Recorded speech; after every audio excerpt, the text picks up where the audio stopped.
একসময় এমন এক মহিলা ছিল যার কোনো সন্তান ছিল না। তিনি একবার সাহায্যের জন্য একটি ভালো ডাইনি গিয়েছিলেন। মহিলাটি জানিয়েছেন তিনি একটি সন্তানের স্বপ্ন দেখছিলেন। জাদুকরী তাকে একটি বীজ দিলেন এবং এটি একটি ফুলের পাত্রে লাগানোর আদেশ দিলেন। মহিলাটি খুব খুশি হয়েছিল। বৃদ্ধ মহিলাকে ধন্যবাদ জানিয়ে বাড়ি চলে গেল।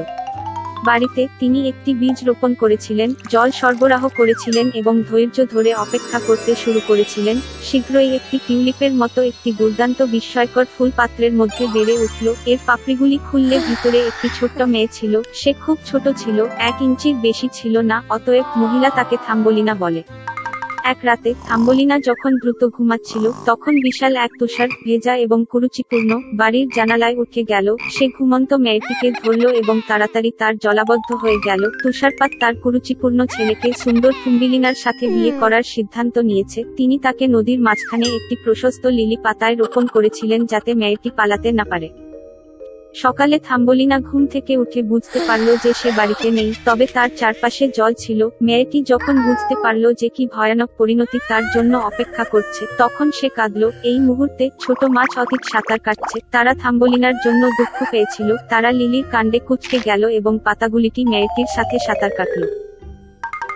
একটি বিশাল বিটল অতীতে উড়ে গেল। একটি সুন্দরী মেয়ে দেখে তিনি তাকে ধরে একটি গাছে নিয়ে গেলেন, যেখানে তিনি তাকে তার বন্ধুদের সাথে পরিচয় করিয়ে দিলেন। তারা সকলেই তার সৌন্দর্যে ভিড় রক্ষা করেছিল, কিন্তু বলেছিল যে থাম্বলিনা খুব কুরুচিপূর্ণ ছিল এবং তাদের সঙ্গে থাকতে পারে না। বন্ধুদের চাপে বিটলও সিদ্ধান্ত নিয়েছিল যে সে কুরুচিপূর্ণ। মেয়েটিকে নামিয়ে দিয়ে বিদায় জানালো। সমস্ত গ্রীষ্মে থাম্বলিনা বনে একা থাকতেন। তিনি ঘাস এবং পাতাগুলি থেকে নিজের জন্য একটি কপাল বোনা।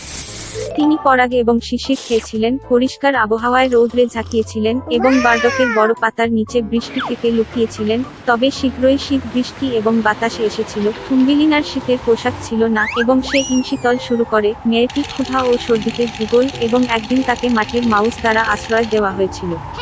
তারা একসাথে মহিমান্বিতভাবে বসবাস করত। মেয়েটি গৃহকর্মের সাহায্যে মাউসকে সাহায্য করেছিল, তার রূপকথার গল্প বলেছিল এবং তার বিনিময়ে গরম আবাসন এবং খাবার গ্রহণ করেছিল। মাঠের মাউসের এক প্রতিবেশী ছিল, একটি ধনী অন্ধ তিল, যিনি সর্বদা তার সম্পদ গণনা করে এটি করেছিলেন। এমনকি অন্ধ হয়েও তিল বুঝতে পেরেছিল যে থাম্বলিনা খুব সুন্দর এবং তাকে বিবাহ করার প্রস্তাব দিয়েছে। কিন্তু মেয়েটি এ সম্পর্কে মোটেই খুশি ছিল না। বোরিং তিলটি তার পছন্দ হয়নি। একবার ভূগর্ভস্থ প্যাসেজগুলি ধরে হাঁটতে গিয়ে থাম্বলিনা একটি আহত গিলে ফেলল, যা প্রায় শীতের কারণে মারা গিয়েছিল। সমস্ত শীতকালে তিনি অসুস্থ পাখির যত্ন নেন এবং বসন্তের মধ্যে তিনি এটি নিরাময় করেছিলেন। বিয়ে আগে থাম্বলিনা মাউসকে শেষের দিকে সূর্যের প্রশংসা করতে তার উপরের দিকে যেতে বললেন। যখন তিনি মাউস গর্ত থেকে উঠে গেলেন, তখন তিনি একটি গিলে ফেললেন, যা তিনি নিরাময় করেছেন। থাম্বলিনা পাখির কাছে অভিযোগ করেছিলেন যে তাকে বাধ্য করা হচ্ছে একটি নোংরা তিলকে বিয়ে করতে এবং তার সাথে গভীর ভূগর্ভে বসবাস করতে। গিলে মেয়েটিকে তার সাথে উষ্ণ জমিতে উড়ে যাওয়ার জন্য আমন্ত্রণ জানানো হয়েছিল এবং সে রাজি হয়েছিল। তিনি তাড়াতাড়ি মাউসকে বিদায় জানালেন, গিলে উঠলেন এবং তারা পালিয়ে গেলেন। একবার এক দুর্দান্ত দেশে থাম্বলিনা সুন্দর ফুলের সাথে বিশাল এক ঘাট দেখতে পেল। তিনি বেঁচে থাকার জন্য নিজের জন্য সবচেয়ে সুন্দর ফুলটি বেছে নিয়েছিলেন। হঠাৎ তিনি ফুলের মধ্যে দেখতে পেলেন তার মতো একটি ছোট্ট মানুষটি, কেবল ডানাযুক্ত। এটা ছিল ধনুকের রাজা এবং একটি ফুলের প্রতিটি ফুল বাস করতেন। সুন্দর এলফ কোনো মেয়েকে নিজের মতো ছোট কখনো দেখেনি, এমনকি এত সুন্দরও করেছে। তিনি তাৎক্ষণিকভাবে থাম্বলিনার প্রেমে পড়েন এবং তাকে তার স্ত্রী হওয়ার জন্য আমন্ত্রণ জানিয়েছিলেন। এলিজের রানী এবং ফুলের রানী। তার সমস্ত দুঃসাহসিকতার পরেও কমনীয় রাজপুত্রের কাছ থেকে এমন প্রস্তাব শুনে মেয়েটি খুশি হয়েছিল। তিনি আনন্দের সাথে রাজি হন। একটি ছোট্ট হাত দিয়ে থাম্বলিনা কেড়ে নিল এবং একই মুহূর্তে তার পিছনে দুটি ডানা হাজির। এখন সে এলভাসের রানী হয়ে উঠেছে এবং তারপর থেকে তারা সুখী জীবনযাপন করে। একবার দুটি বাচ্চা এবং তাদের সৎ মাকে নিয়ে একটি কাঠকাটা ছিল। ছেলের নাম হ্যান্সেল এবং মেয়েটির নাম গ্রেটেল। তারা এত খারাপভাবে বাস করত যে কখনো কখনো খাওয়ারও কিছু ছিল না। এবং তারপরে এক সন্ধ্যায় তিনি বিছানায় শুয়েছিলেন। কিভাবে বাচ্চাদের আরো খাওয়ানো যায় সে সম্পর্কে চিন্তাভাবনা করেছিলেন। তার স্ত্রী তাকে পরামর্শ দিয়েছিলেন, বনে বাচ্চা রয়েছে, আগুন জ্বালান, প্রত্যেককে এক টুকরো রুটি দিন এবং সেখানে রেখে যান। এই চারজনই ক্ষুধার্ত হয়ে মারা যায় না। তবে উল্কাটা তাতে রাজি হয়নি এবং ততক্ষণ পর্যন্ত তার স্ত্রী তাকে রাজি করিয়েছিলেন যে শেষ পর্যন্ত তিনি রাজি হয়ে গেলেন। এবং ক্ষুধার কারণে শিশুরাও ঘুমাতে পারেনি এবং তাদের সৎ মা তাদের বাবাকে যা বলেছিল তা শুনেছিল। এবং যখন বাবা মা ঘুমিয়ে পড়েছিলেন, হ্যান্সেল গোপনে ছুটে গেলেন বাড়ি থেকে। চাঁদ উজ্জ্বলভাবে জ্বলজ্বল করছিল এবং সাদা পাথর মুদ্রার মতো চকচকে করছিল।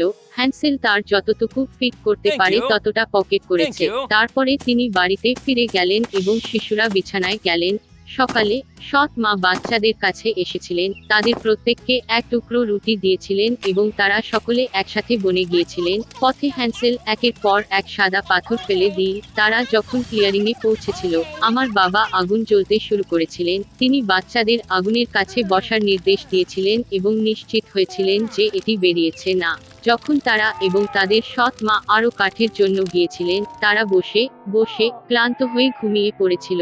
বাচ্চারা যখন জেগে উঠল তখন চারদিকে অন্ধকার রাত, এবং যখন পুরো মাসটি আকাশে উঠল, হ্যান্সেল তার বোনকে হাত ধরে নুড়িগুলির মতো চকচক করে সেই পথের সন্ধান করল। তারা সারা রাত হেঁটেছিল এবং ভোর হলে তারা তাদের বাবার বাড়িতে আসে।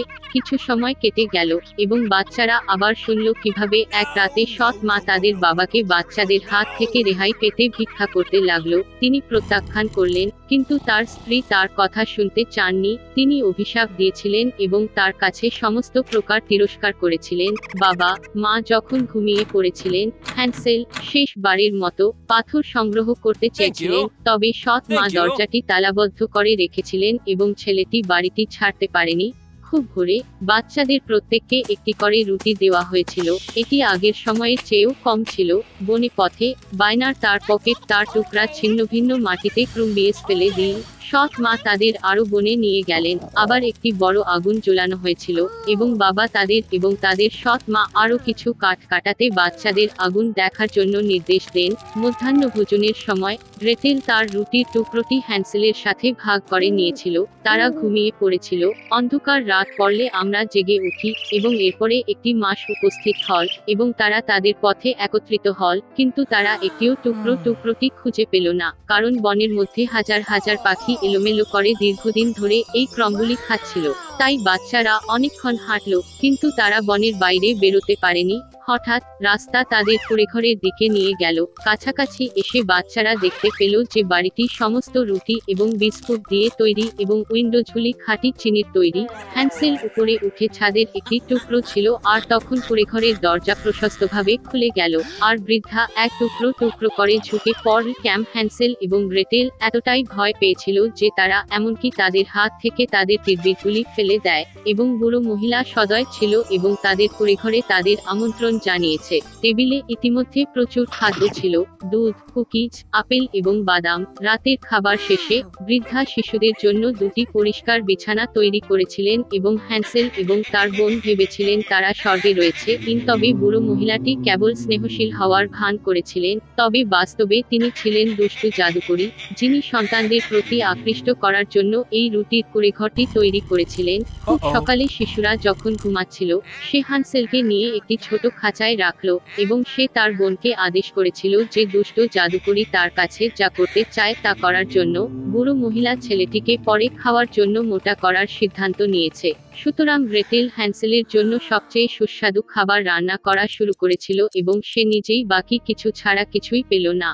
কিছু সময় কেটে গেল, ছেলেটি মোটা তাজা হল না। তারপরে বৃদ্ধা আর অপেক্ষা করতে চাননি এবং হ্যান্সেলকে রান্না করে খাওয়ার সিদ্ধান্ত নেন। তিনি গ্রেটেলকে চুলা জ্বালিয়ে জল প্রয়োগ করার নির্দেশ দিলেন। চুলা উষ্ণ হয়ে গেলে বৃদ্ধা তাকে চুলার মধ্যে আরোহণের জন্য এবং যথেষ্ট গরম আছে কিনা তা দেখতে আদেশ করলেন। তাই তিনি মেয়েটিকে আগুনের মধ্যে ঠেলে দিয়ে তাকে বেক করতে চেয়েছিলেন, তবে গ্রেটেল জানতেন তার মনে কি আছে। তিনি বলেছিলেন যে সেখানে কিভাবে নামবেন তিনি জানেন না, এবং ডাইনিকে নিজেকে দেখাতে বললেন। বৃদ্ধা রেগে গিয়ে চুলায় উঠে গেলেন। তারপরে গ্রেটেল তাকে ধাক্কা দিলেন এবং জাদুকরীটির পিছনে শাটারটি ধাক্কা মারল। বাহ, বৃদ্ধা তখন কত ভয়ানক কেঁদেছিল। এদিকে গ্রেটেল ছুটে এসে হ্যান্সেলের কাছে এসে খাঁচা খুলে দিয়ে তাদের ভাইকে মুক্তি দিয়ে তারা ডাইনের ঘরে গেল, যেখানে সমস্ত কোণে মুক্ত এবং মূল্যবান পাথরের বাক্স ছিল। তাদের পকেটগুলি তাদের সাথে পূর্ণ করে বাড়ি চলে গেল। বেশ কয়েক দিন ধরে বাচ্চারা তাদের ফিরে যাওয়ার পথ খুঁজছিল।